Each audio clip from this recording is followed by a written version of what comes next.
Baik, perkenalkan nama saya Murni Tamesa. Pada kesempatan ini saya akan membahas tentang bagaimana opini saya mengenai penyelenggaraan pendidikan di NTT pada masa pandemi COVID-19 ini. Yang pertama saya akan jabarkan sistem perubahan pendidikan di NTT pada COVID-19. Yang pertama, pembelajaran dilakukan secara daring atau online, terkhususnya di daerah zona merah dan zona kuning, karena mereka dianggap mempunyai tingkat terpapar COVID yang tinggi, sehingga dilakukan pembelajaran secara daring, yaitu melalui aplikasi-aplikasi yang ada. Yang kedua, bagi daerah zona hijau, pembelajaran tetap dilakukan dengan tatap muka dengan memperhatikan protokol kesehatan yang ada, yaitu siswa harus memakai masker, sebelum masuk ke sekolah harus dites dulu suhunya, dan pengurangan jam belajar mereka agar tidak terlalu lama berada di sekolah. Dan itu mengenai perubahan yang terjadi karena pandemi COVID-19. Dan melihat hal tersebut, maka menurut saya hal ini membawa dampak. Dampaknya itu ada dampak positif dan dampak negatif. Dampak positifnya, peserta didik menjadi bisa mengoperasikan teknologi.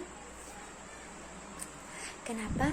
Karena pembelajaran yang dilakukan secara daring, yang dimana menggunakan aplikasi-aplikasi, sehingga mau tidak mau peserta didik harus belajar teknologi untuk bisa mengikuti pembelajaran yang ada. Dan menurut saya ini sangat baik, apalagi kita sekarang hidup di zaman modern, di mana semuanya itu berhubungan dengan teknologi. Nah, dampak negatifnya yaitu pembelajaran daring kurang efektif. Mengapa? Karena siswa menjadi tidak fokus saat belajar karena tidak adanya pantauan langsung dari guru.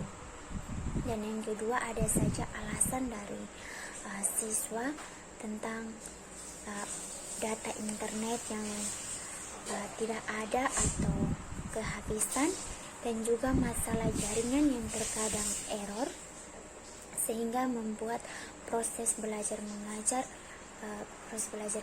tidak berjalan lancar. Nah, hal ini membuat terkadang guru-guru hanya memberikan tugas kepada siswa, sehingga siswa tidak mengerti apa yang diberikan dan siswa mulai malas untuk belajar.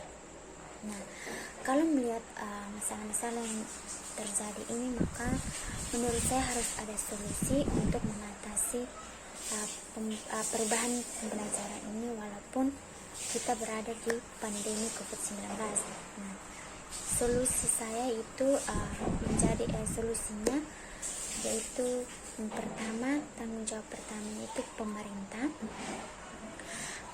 dalam menyediakan sarana dan prasarana pendidikan, terkhususnya di daerah-daerah terpencil. Mengapa? Karena di NTT ini masih banyak daerah-daerah terpelosok yang masih kekurangan sarana dan prasarana belajar, agar sarana belajar sehingga perlu untuk dilengkapi. Dan yang kedua, dari sekolah yaitu guru harus lebih profesional, karena guru sebagai pendidik, tumbak pendidik, harus lebih meningkatkan kemampuan apalagi pada masa pandemi ini.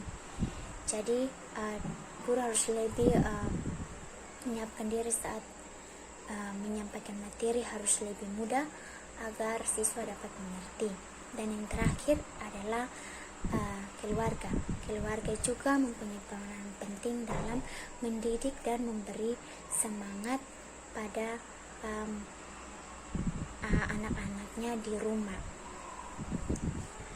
Karena dengan begitu maka anak-anak juga tidak patah semangat dalam belajar.